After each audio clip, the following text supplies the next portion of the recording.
But also Eric. you, Dan. Oh, Eric. Eric. Eric. Oh, Eric. You will, and then Eric.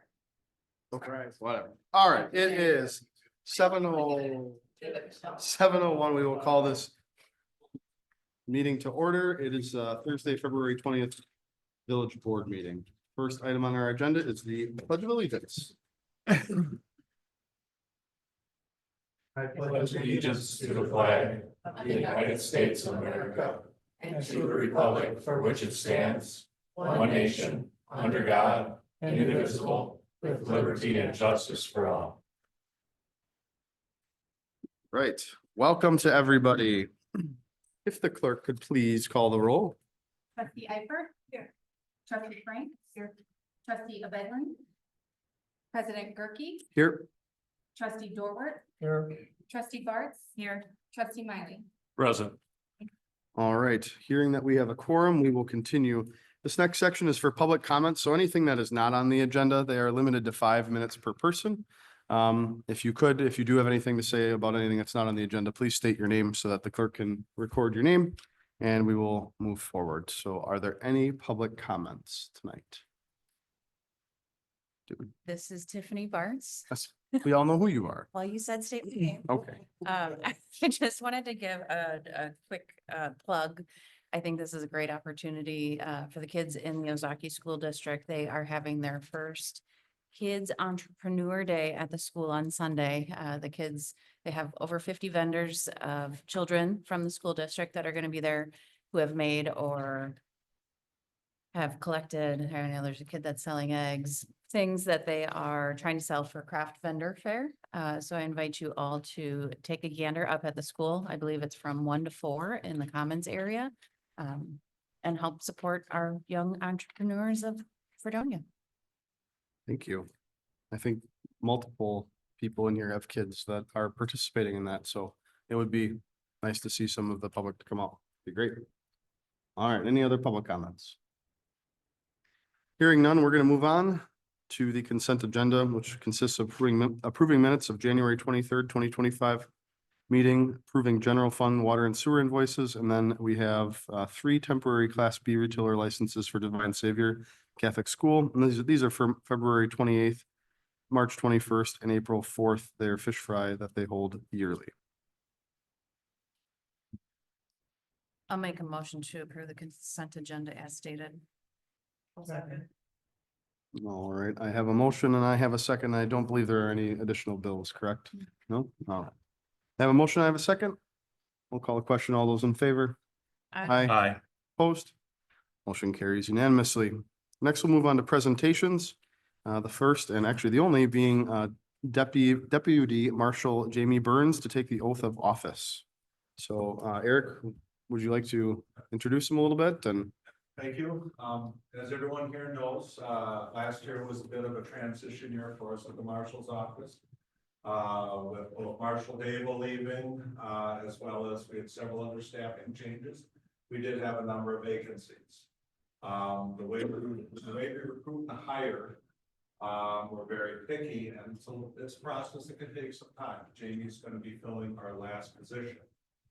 We actually identified him back in late summer of last year, but due to unfortunate circumstances, this is a profession where we do get injured occasionally. He's been recovering from an injury at his primary position. We're willing to wait. We think someone's the proper fit. We will wait. Fortunately, he's now back. He's healthy. He's ready to go. He's got a fairly long career already. Even though his current employer is Glendale Police Department, we first got to know him. He started his career at the Ozaki County Sheriff's Department. After that, he moved on to Beloit PD, although several of the sheriff's deputies that work for our department kind of kept track of him in his career since. And when we had this opening, we found out he was interested. We jumped at that opportunity. He's a good officer.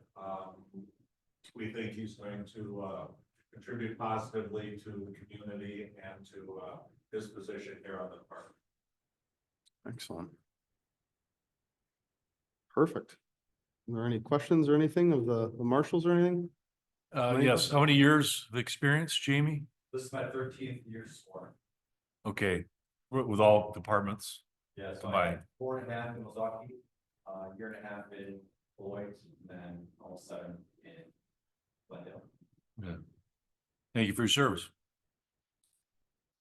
All right, if there are no other comments, I think we are in order to take the oath of office then.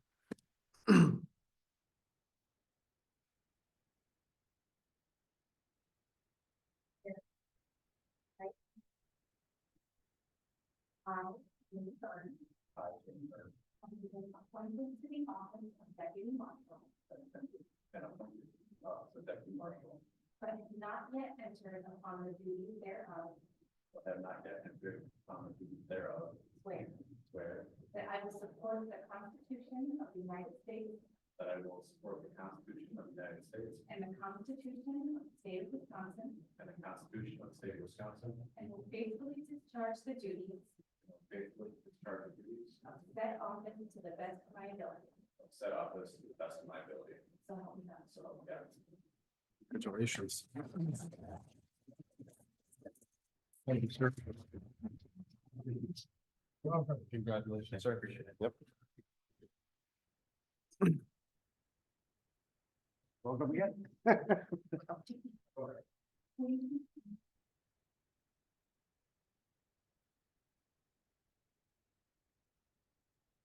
Excellent. Well, welcome, Jamie. Thank you very much. We really appreciate it and we're looking forward to you being here in the village and helping us and the department continue to make this a great place to be. So thank you. Absolutely. Thank you. Here, is leaving for a 8-hour trip to a fishing spot in Minnesota. After this. Like right now, like get out of here and go. Yeah, come on. All right. Yeah, better get going. Almost the hard area. West side. Well, enjoy. Have a good Safe trip. travels. All right. Yeah, good night. Thank you. All right. I guess this next one is me, so I should probably know what the hell we're talking about, huh? All right. Well, we will move on now to reports on village committees. The first one being the planning commission. The planning commission did meet, I want to say it was the 3rd, so it was, yeah, the first Monday here. And basically what we ended up looking at was the parcel that we ended up purchasing as a village.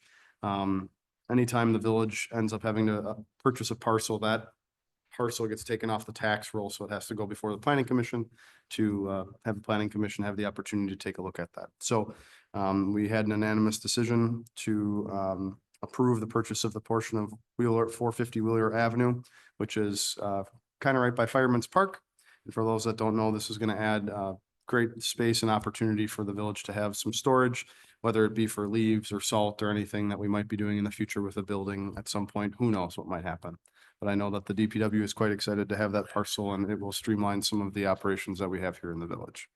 So that is all that we talked about. If there's any questions of me. All right, we will move on then to the Parks and Recreation Committee. So we had a meeting last night, which is always fun. It was a very, very productive meeting last night. We came out with a lot of homework. We solidified our plans for the winter walk, which is on Saturday. If anybody is interested, the winter walk is a candlelit walk through Marie Krause Park. Our DPW crew has collected all the Christmas trees from the village that people have put out, and instead of chipping them, we actually use them to make a bonfire. So try and be a little productive that way. It's from 5 to 8 at Marie Krause Park, so please stop down. Bring a cooler, bring your kids, bring a sled. There's plenty of hills down there for them to have fun. Hopefully there's a little bit of snow left and it doesn't all melt between today and tomorrow. And we should be good there.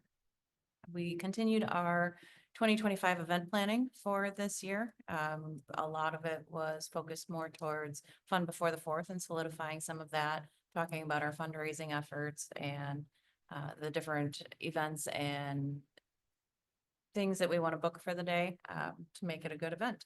And then we touch base on the rest of our events that we are holding in the village, the Madonia.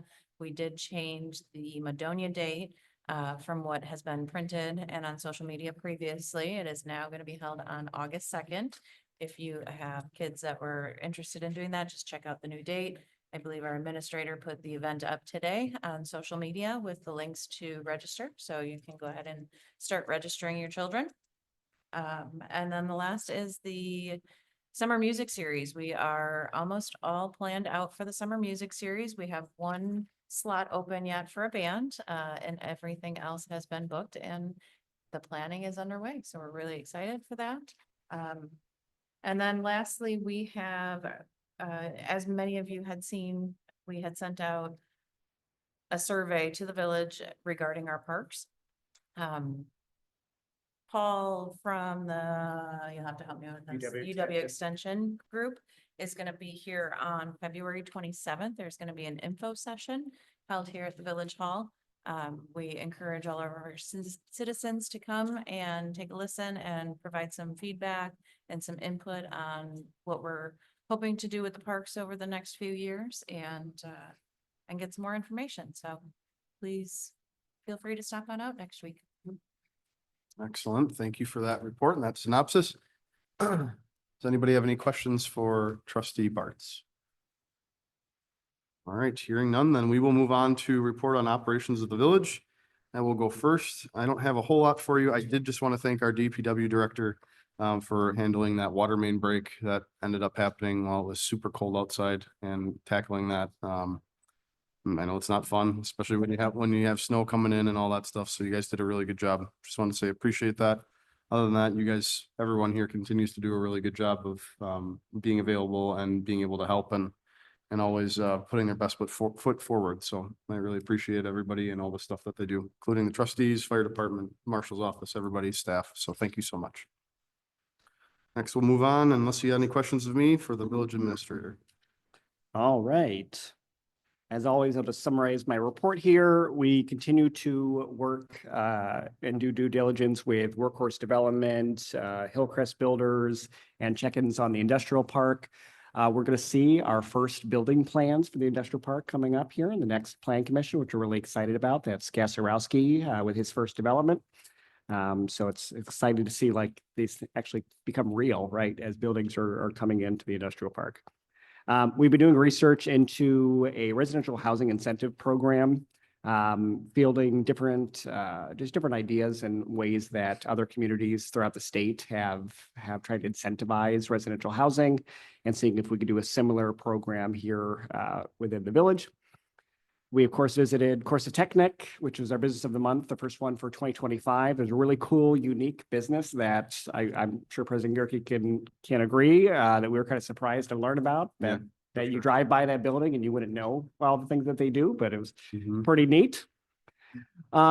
We continue to work through different audit items. I'm sure Treasurer Upson can fill you in more, but it's been pretty smooth this year, which we appreciate. Answering all their questions that they need. We'll have another in-person meeting coming up, but hopefully we pass with flying colors. We finished our tax collection, so we ended up with about 76% of our total taxes collected. The rest of that, as a reminder, we get reconciled with way later in the year. So as much of those dollars as we can get earlier in the year, the better. Director Paulus and I reviewed our 2026 and 27 CIP items. For those that are newer on the board, we do a 2-year cycle of borrowing every 2 years. And so we kind of get a rough idea of these are the projects that we want to do. We come to you guys in summer through the finance committee and then the board to say, okay, do you agree on these projects? And then we do a 2-year bonding. And the reason that we do that is because we just get a better bang for our buck. And we can structure our debt better and smooth it out so that way it's not a huge impact onto the tax roll. So we've started that process. We've been following up on the wastewater treatment plant projects that the board discussed before. How this is going to look. Strand will be coming to us with a task order for the engineering and bidding process for those developments. We hope to get that one of our meetings in March.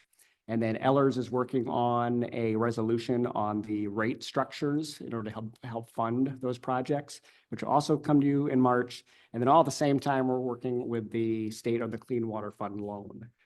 We learned that the way that cycle is kind of backed out, this loan and this project probably isn't going to be until 2026. So just so you have that kind of forethought as we think about the projects that we're doing, we're not just making a decision for 2025, it's really 2026 and beyond when we approve those. We'll talk about Wenzel stuff a little bit later. We've talked about the survey. Please attend that meeting next week if you can.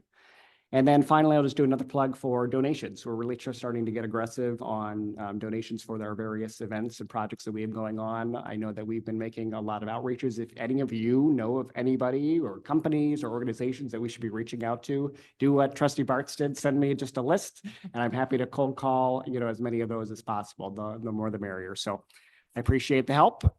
In addition to my report, I provided you with a neat kind of document. So Ozaukee County Treasurer's Office, I'll give them a huge shout out. They put together a compilation of the tax data for all of our municipalities. And if you look at it, just a cool thing to note, the way you read this is on the left side, you see the taxing jurisdictions, you see the school district, and then you see the tax rates broken up by county, municipality, utility, school, blah, blah, blah. So if you look at the municipal rates and don't count the towns, because townships generally have less of a rate because they have less utilities and things like that that they have to worry about. If you just look at the cities and villages, our mill rate, despite all of the changes, all of the things that we've done over the last few years, is still the second lowest in the county. The only one that beats us is Mequon. Well, that's because their values are very, very high, right? So that way it lowers their rate. But that's just something that I know I'm super proud of as your administrator, that despite all the things that we've been doing, we could still say that we live in an affordable, conservative tax rate scenario. And that's something that certainly the board, I'm sure you guys appreciate as well. So just something I wanted to point out to you. And then the final thing is I've updated my monthly report that I give you guys. It's a new year, so you got a new report. So as things happen throughout the year, we compile this monthly, all the changes by the different funds and the different line items that we have. And then you'll see our changes of balances down here at the bottom. I'll let Treasurer Upson give you any more detail on the differences here. But this is just our first kind of look at 2025. And so far we're doing great. So thank you. Awesome. And I would encourage any of us trustees that have been here for a while, any of the newer board members coming on to challenge the treasurer, the administrator always. If you have any questions on this list or what this looks like, this spreadsheet, if you have questions on, okay, what does this mean? Always make sure that you ask the questions so that you know what's going on with our budget, especially early in the year. I mean, I think it's important so that we know where our money's coming from and where it's going. So. Absolutely. Right. Any other questions for the administrator? All right, if not, we're going to move on then to the marshal. Thank you again. You have our report in your packet there. Just a few things I wanted to cover quick. The first one is a potential equipment issue. And when I say potential, it's on the horizon. It's not imminent. This is just kind of a get it on the radar kind of a moment. The district attorney's office has advised us that they are going to be pushing for a unified countywide system for submitting evidence to them. Right now, everyone's got different systems, different mechanisms. The district attorney's office is looking to unify it. Biggest hiccup in our regard is the body camera system. It's looking like they're going to be going with the Axon evidence.com system, which is not compatible with our current body cameras. This may or may not be a good thing. Our body cameras are getting old already, and this may be something that we were approaching probably within the next few years anyway. I need to take a look at as far as an update or an upgrade. It is an older system, and unlike current models for body cameras where everything is stored online, the software is held by the company. The watch guard system we have is still the older system where we basically bought a software package that we have here in-house. That just isn't compatible with current standards. So this may have been coming anyway. But I just wanted it out there on the horizon that this may be coming. I'm going to be looking at options, and I'll be working with Chris for the budgetary process, probably. I know it seems strange to be talking about 2026 budget already, but No, earlier the better. Please let me know. that is the nature of the beast. Also, in terms of equipment, our new radar, which I've already talked about, has arrived. Officer Devilis is, he's using some Freetown gas right now, with the birth of his, child. He's on paternity leave for a few weeks, so. He's gonna take the new unit home with him, and he's gonna, come up with a user guide for us to get us acclimated to the new model. Then finally, the last thing I have, we're gonna talk about is a separate issue, and that's our request for a, contributing to truancy adjustment to the ordinance, but, Awesome. any questions? Yes, sir. Not regarding this report, but I don't know if this comes under you or maybe under Director Paulus. I noticed an incongruence in our speed limit signs. As you exit, Fredonia, going, westbound on A. And, you'll have, there'll be a 25 speed limit, it'll go up to 35. And then it goes up to 45. You don't have it corresponding coming in town anymore. You're coming in town, it's 45. You don't even have the 35 speed limit. Well, And then it goes to 25. Are we getting rid of the 35 on the other side to sort of corresponds, or what's going on? assuming you're talking about the section of roadway between Park Street and the, apartments there at 900. Yeah, there, that change, Director Paulus will have to talk about the specific change and the reasons for it. But we've been working with the, county on that one because it is a county road. They have a hand in this as well. The reason for this is back in the before times, that section of roadway was classified as an outlying district, which means under state speed statutes, the designated speed zone for that would be 35 miles an hour, which was currently marked at. However, when those condos were put in, the condos that basically stretch from 975 to Park Street there, that is no longer considered an outlying district, and as such, the state standard for that is 25. So that probably should have been caught when those condos went in. So what the current signage does is it reflects the state standards for in village, and that's 25 from Park Street east. As far as the 45-35 zone, that's beyond my area, because I think that's out and that's. That's heading west where you go to 25, 35, 45, where that 35 was going the other direction that was taken out. So it's the same stretch. As the other. Yeah, I mean, that section. it's not corresponding. Right, That's what I'm that saying. section there falls in the county jurisdiction. So they should be taking that 35 down. That's conceivably possible. Yeah, because I mean, how are you going, if you try to enforce the speed limit in there, you're gonna have, two contradictory signs in there. I think, I'm trying. So they should take that 35. I mean, I understand what you're saying, because that's a residential zone. It should be It 25. should be 25. It should reflect on both sides though. Thought the 35 sign was pushed out as well until Park Street. But the last time I saw it was still there. Now, I don't know unless, I think that was yesterday. Unless they changed it today, so.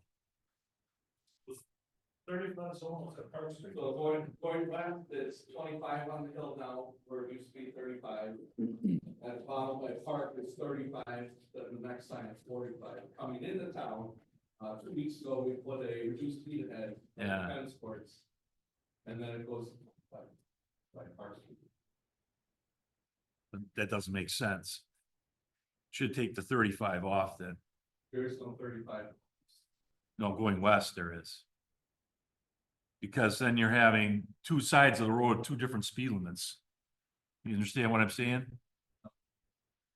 So when you're going out of town, it's 25, 35, and then when you're out of the town limits or the village limits, as I should say, it's 45. But when you're coming in, it's not the same. It goes 45 and then you're reduced down to 25. So two sides of the road have different speed limits.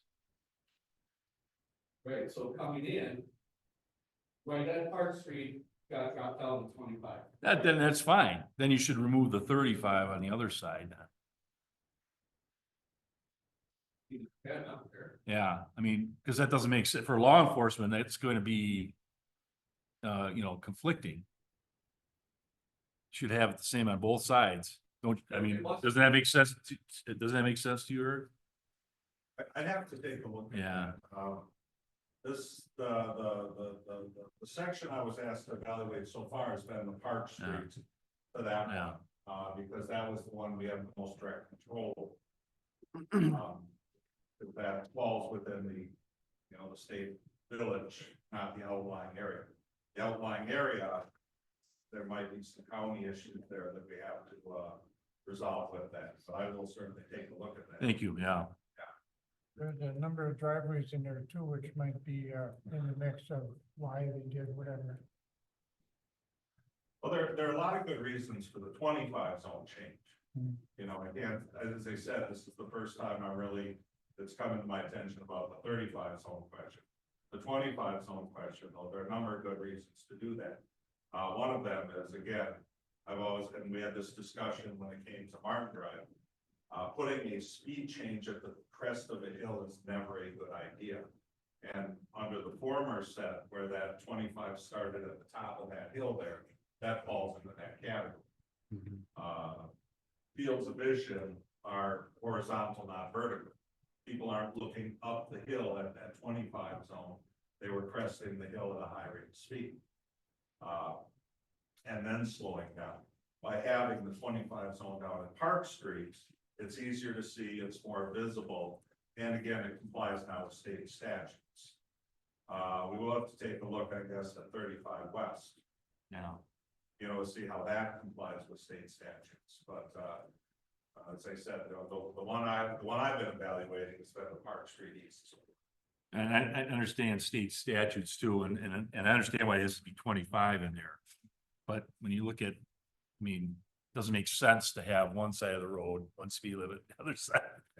I guess. And I think it could be a conflict when you're doing, I don't know if they are able to do radar enforcement, but it'll be a conflict there. And part of my understanding and not knowing is that section of roadway to the west of there, the county normally handles the enforcement.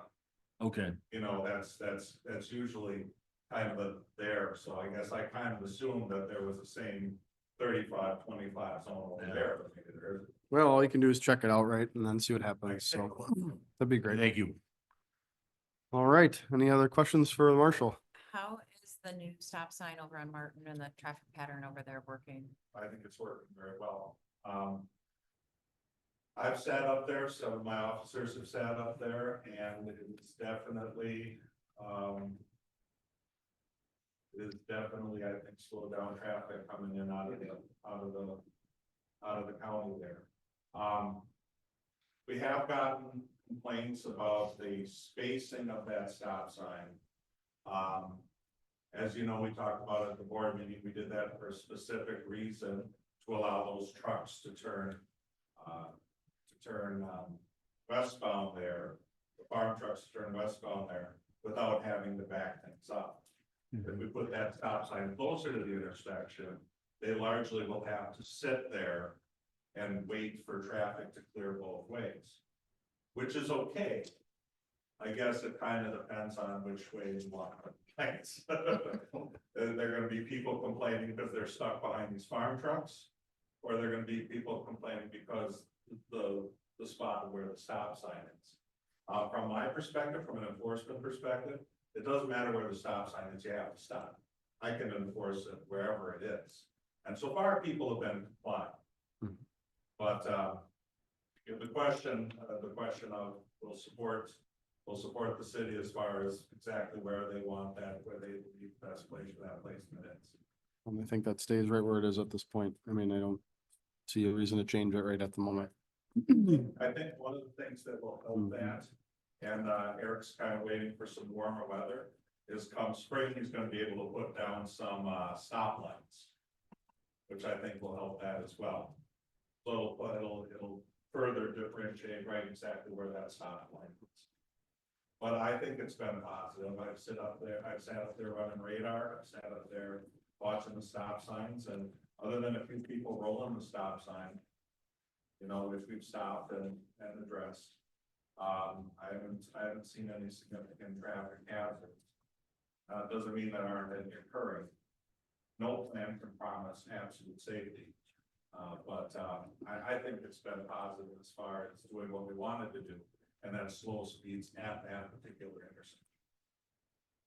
One thing I do want to note, and we haven't had that much of an issue this year, but sometimes with the snow, and Director Paulus can probably attest to this, but when you're stopping on Martin, you can, and it is very slick little hill, and there's been often times where we just slid right through the stop sign, so I don't know if that's something that we want to make sure that we can solve right away or what, but knowing that we have the two opposite stop signs, that's eased our lane going to that intersection, when we just start sliding through it. As I've said before, there's still gonna be accidents there. I would rather have those kind of accidents than somebody coming over that hill at 45 miles an hour and T-boning a car. I'd rather have the little fender benders at the stop sign.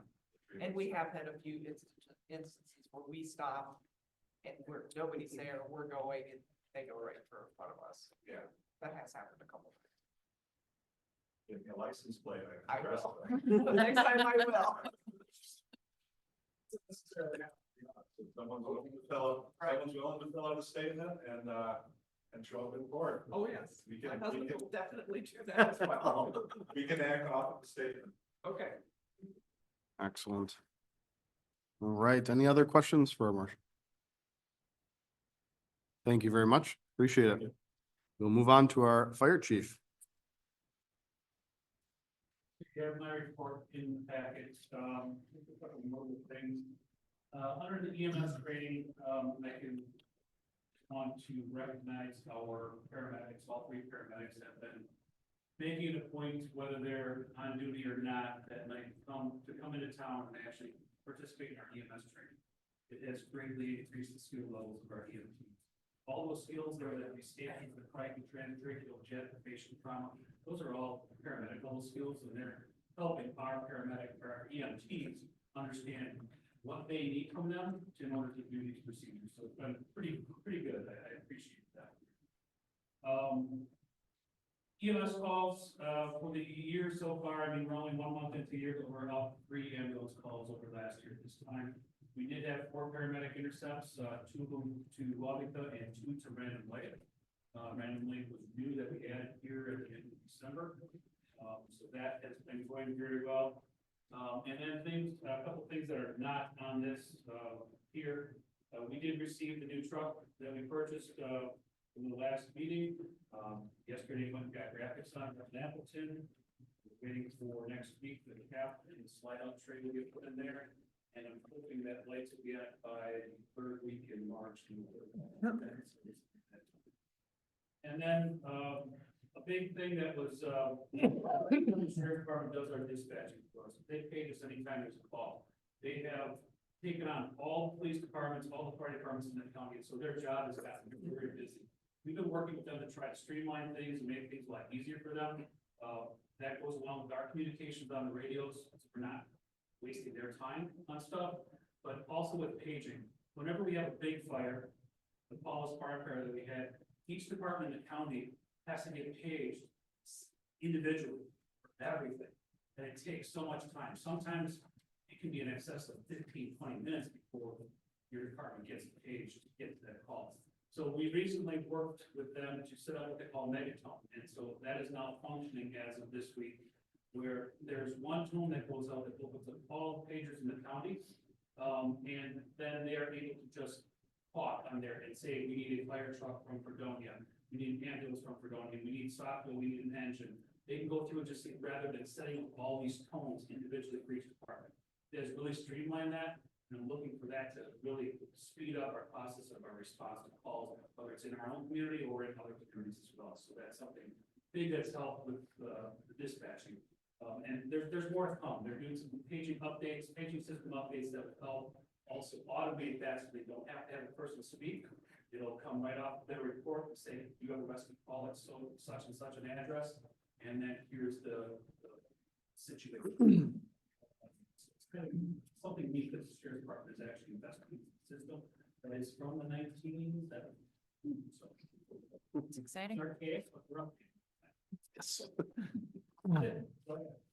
Well, thank you for that. And I guess kind of on a personal note, I know one of the people that paramedics responded to recently and it saved the person's life. So, I mean, it's absolutely fantastic. And who knows if we didn't have this service here even, you know, a year and a half, 2 years ago, that person would no longer be with us. So, really testament to everything that we've done in the last couple of years. And I mean, literally saved the life of somebody I know. So thank you. Any other questions for the fire chief? All right, thank you. All right, next we'll move on to the Public Works wastewater treatment plant report. Report is there, I'm not sure if the water main breaks made it in. You did. Be able to see those 3 that we've had this year. On to, Jessica's slippery intersection. The village currently has 2 plow trucks with salters. That route does not have a truck with a salter on, so that is one of the last sections that gets done. Fortunately, the last snow we had, the truck broke down again, so we're with one. So.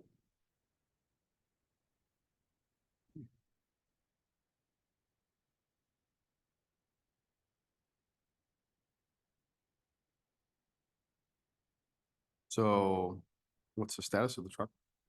We took it back out, it was something with, the transmission came on and it was smoking, so we parked it.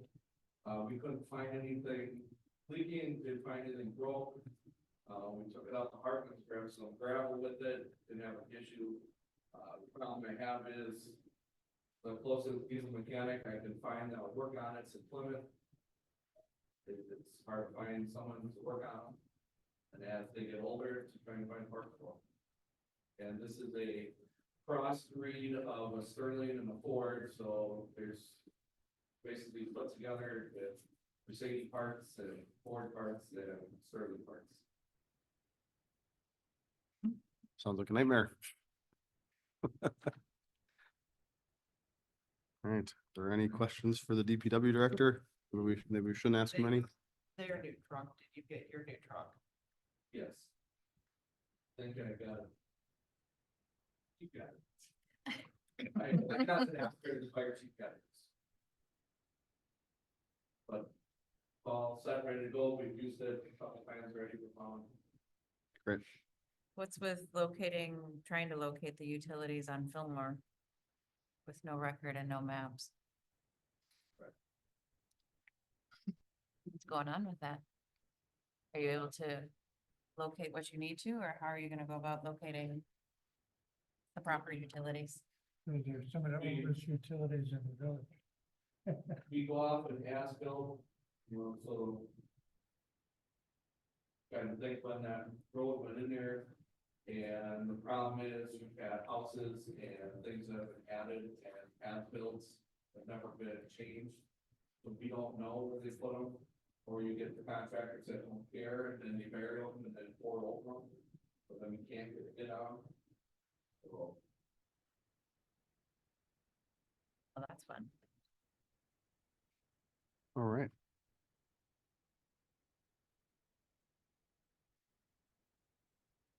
Any other questions for Eric? No? All right. Well, thank you for the good job that you do.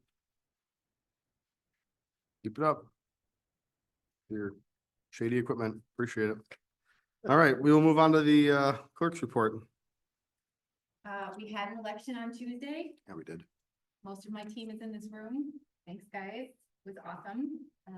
We had 160 total. I included the unofficial, that's about a 10.29% turnout, which was kind of on par.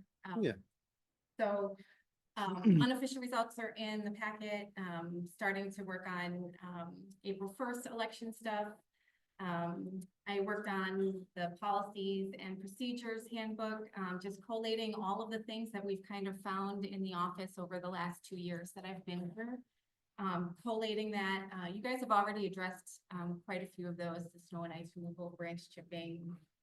But I want to bring a comprehensive book to the board for edits and approval, hopefully by March. We've already talked about the parks and open space survey and informational session. Marshall Lead has begun ticketing the Fillmore Street lot, and we've gotten some feedback from residents about that. Although no one has applied for a parking permit yet. And then Paulus and I worked on communicating the 2 water main breaks to residents. And then we are all enjoying the new technology that was installed last week. Our computers are very fast. So that's exciting. Excellent. Any questions for our clerk? Michelle, these upcoming election or the upcoming election for the early absentee voting, Yes. what do you anticipate the hours are gonna be? So they'll be Monday through Thursday, 8 to 4, and then Friday, the first Friday will be 8 to noon, and the second Friday will be 8 to 5. The last day is March 28th, so we have to extrapolate from that. So March 15th is the first day. I don't have my phone to look at the calendar. So whatever that Tuesday is. So why is it the first Friday only 8 to noon? Because those are the hours that the office is open. Okay. And This- the last Friday, sorry, No, go ahead. the last Friday is 8 to 5 because I have a statutory requirement to be available should anybody wish to register or write in. The deadline for that is 5 o'clock on March 28th. Was it 8 to noon this last election that we had? No, because Julie isn't quite trained up and can't officially give out ballots. So it was 8 to 5. Last Friday. That's right. Okay. All right, thank you. Okay, we have something on to Michelle's with the communication during water main breaks now. I know Michelle is very organized and wants the T of what's happening. It is hard for me to predict how to do it. I did not want to take that break on Saturday. I wanted to wait till Monday, but I figured if I waited till Monday, that road would have been gone. It would all undermine. So I try and give Michelle and or Chris the best of my knowledge that, you know, for shut water off or what area is affected. The issue is when we do usually discover them, which has been at night, we normally don't go at midnight and knock on people's doors to wake them up, ask if they have water. So when we do get phone calls or Michelle or Chris take calls at the office, and truly is, if they're out of water, it's because we don't know. So when they call and let us know, or they email us, or they put it on Facebook, then we know we gotta open something up or do something. But I think it's been working. I don't get the phone calls I used to about why water's off or what happened or nobody notifies us. So I think that part is working. I see comments on it. Appreciate that they put that out there because I don't have to deal with it. Just out of curiosity, when you dug the last water main break, how much frost was in the ground? Fantastic. All right. Any other questions for the clerk? Great, we will move on to the treasurer's report. So I completed all the year-end work necessary, all W-2s, 1099s, all that kind of stuff went out. All the other type of reporting that I needed to do. By the end of January was all done. Working on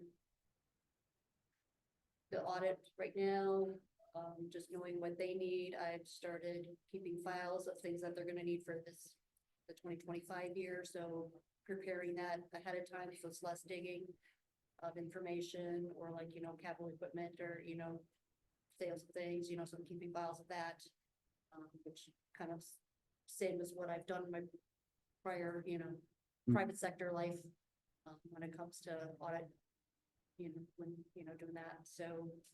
And then also reviewing the closed accounts for the water sewer stuff. There's some balances on there. There's been some like years ago that have claimed bankruptcy and stuff, so next board meeting, I'll bring that to you guys to, for write-offs. Just, cleaning up some of the prior old records. I'm gonna, as Michelle stated, I haven't done the training yet, haven't had time for the election stuff, so I'll be working on that. So that I can assist with the April election. So she's excited with that. As well as any other cross training for like if she's out of the office that, I can assist with that, I haven't really touched a whole lot yet. And then in the list, so like the tax, as Chris mentioned, the 31st deadline we hit, so sent out the funds that have been collected to, the schools and the county and all that.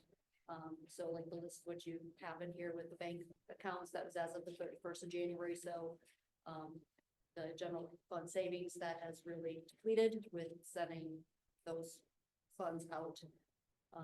And then there were 2 extra LGIP accounts that were created that we had wired into those reserve accounts.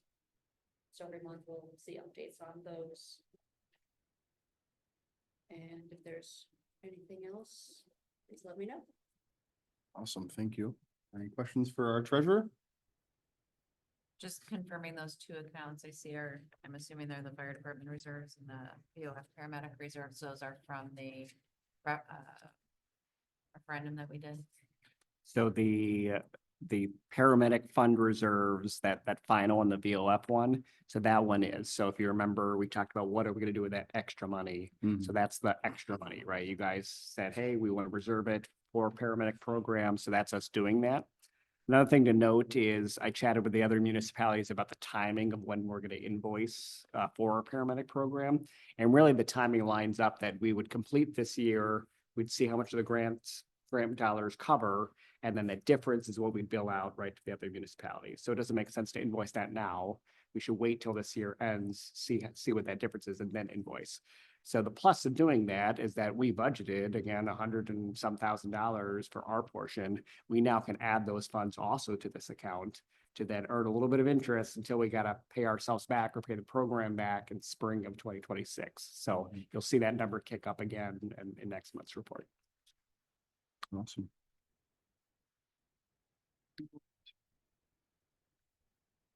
Anything else? We will move on. Mid-Moraine Municipal Association designated representative. Was there anything on that this month? No, the meeting was Canceled. canceled because of the snowstorm. All right, Here we got 3 inches and it would have been easy to get there and back, and that speaker and whatever, we're driving through a lot more snow, so makes sense. Better safe than sorry. it be rescheduled. All right. All right, and then we have the Ozaki County District 2 Supervisor. Do we have anything worth?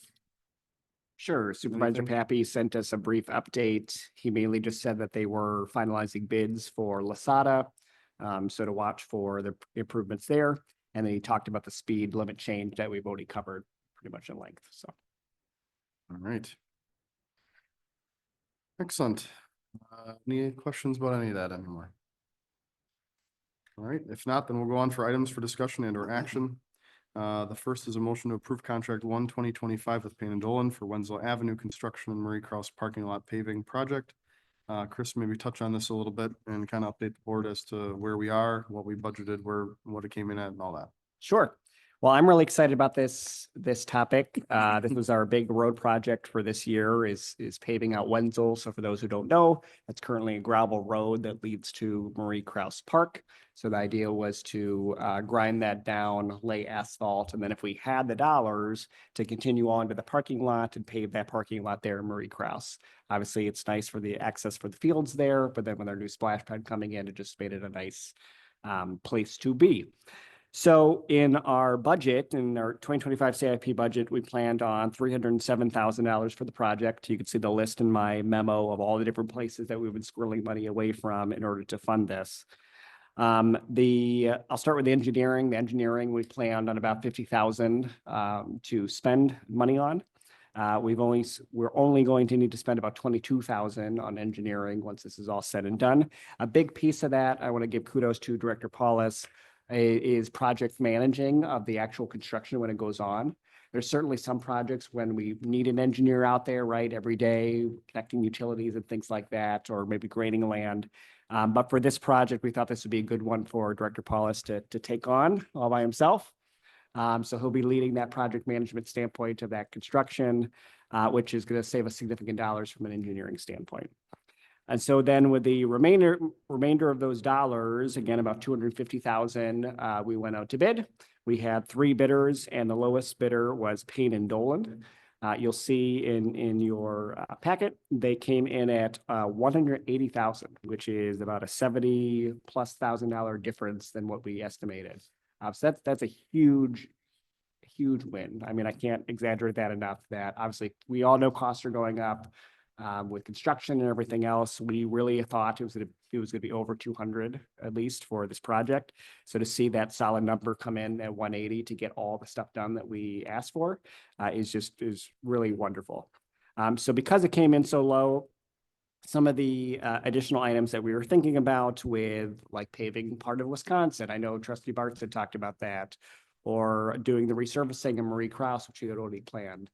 Those are now projects that we can think about doing with those extra dollars, since Payne and Dolan are going to be there anyway with the equipment that they have. So we're looking forward to working with them. In your approval there, you'll see approving their contract base at 180. And then we're asking for a 15% contingency, which brings that total not to exceed about 207,000. So certainly recommend approval, and we look forward to working with Payne and Dolan. Well, that's exciting. That's awesome to hear. Really glad to hear. I'll make a motion to approve the contract with Payne and Dolan for not to exceed $207,237. We'll look at you rounding up. A second. All right, I have a motion. I have a second. Any questions on that? I had a question. So we did a road survey a little while back, Mhm. prioritizing roads that needed to be done. Mhm. And I mean, there's several other roads that had, that residents were living on and, had houses and everything.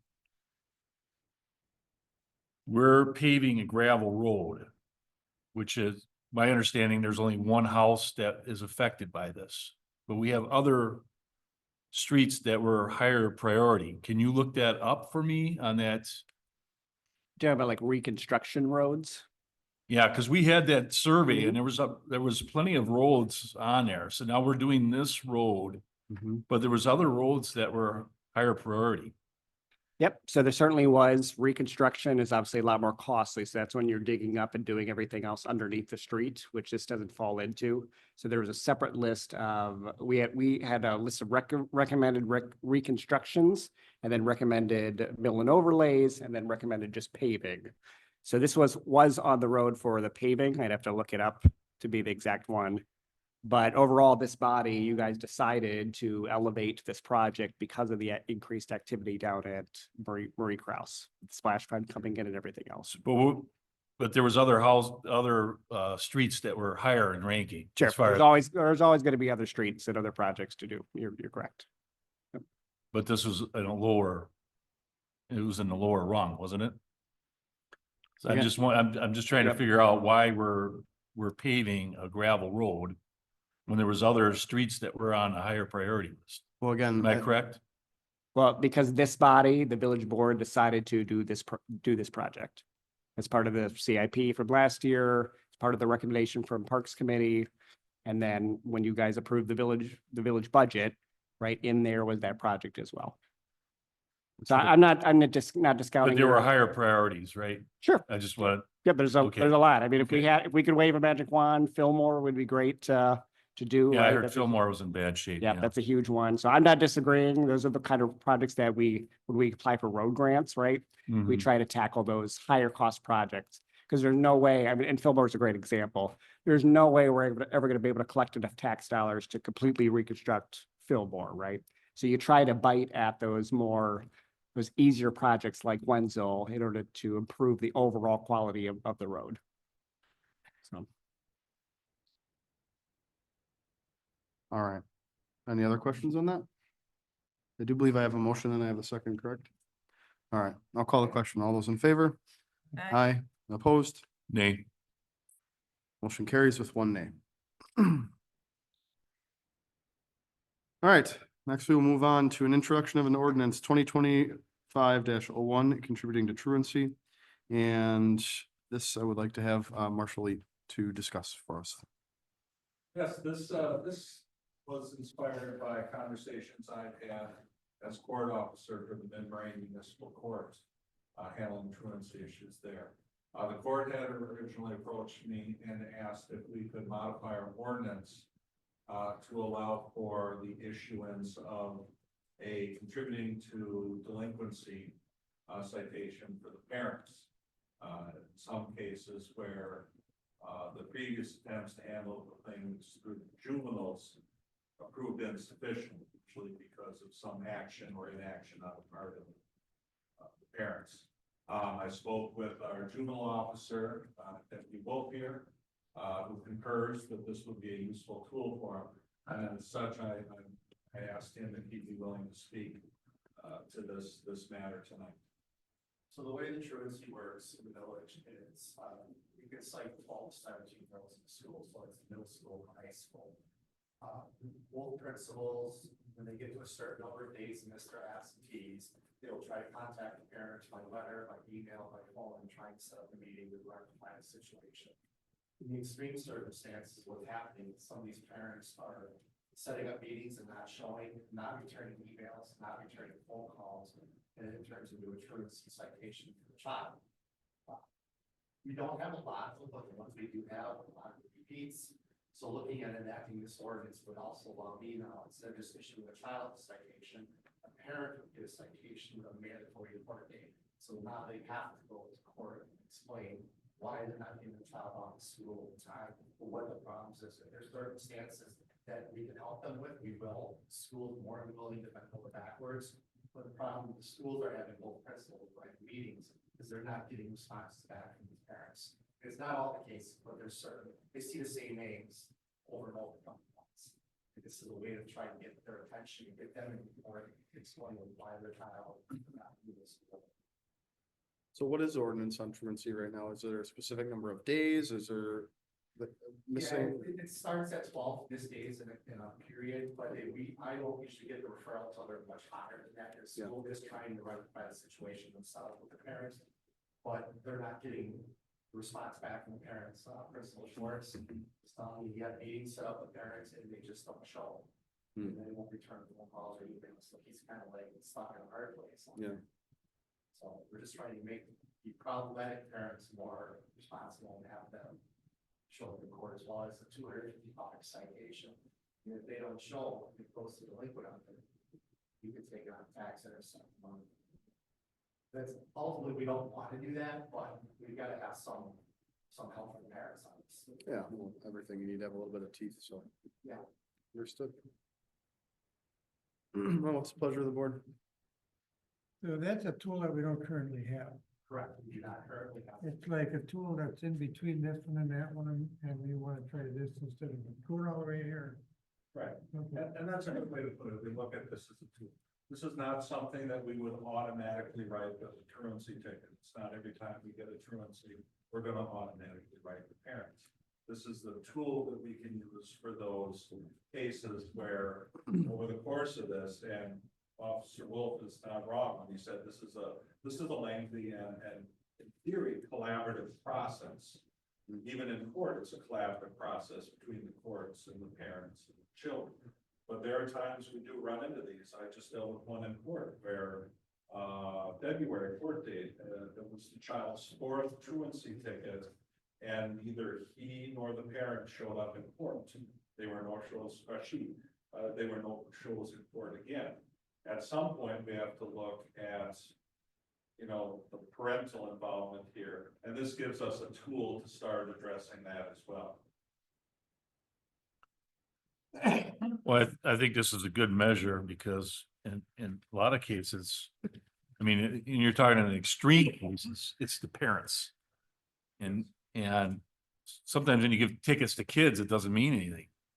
But the parents, it does.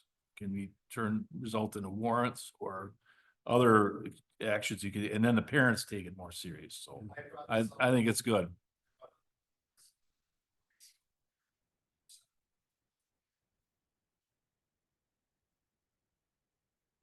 So just so everybody understands as well, this isn't something we'll be voting on tonight. We're looking at this. This is only an introduction. Is it one more meeting or is it? Yeah. So the following meeting in March is when we'll be able to approve this. So this is a great time for us to look at it. If there's anything that we want to add, subtract, any questions that we have the marshals to have answered is now is the time to. So this ordinance that you have examples from other, Yes. to your copy.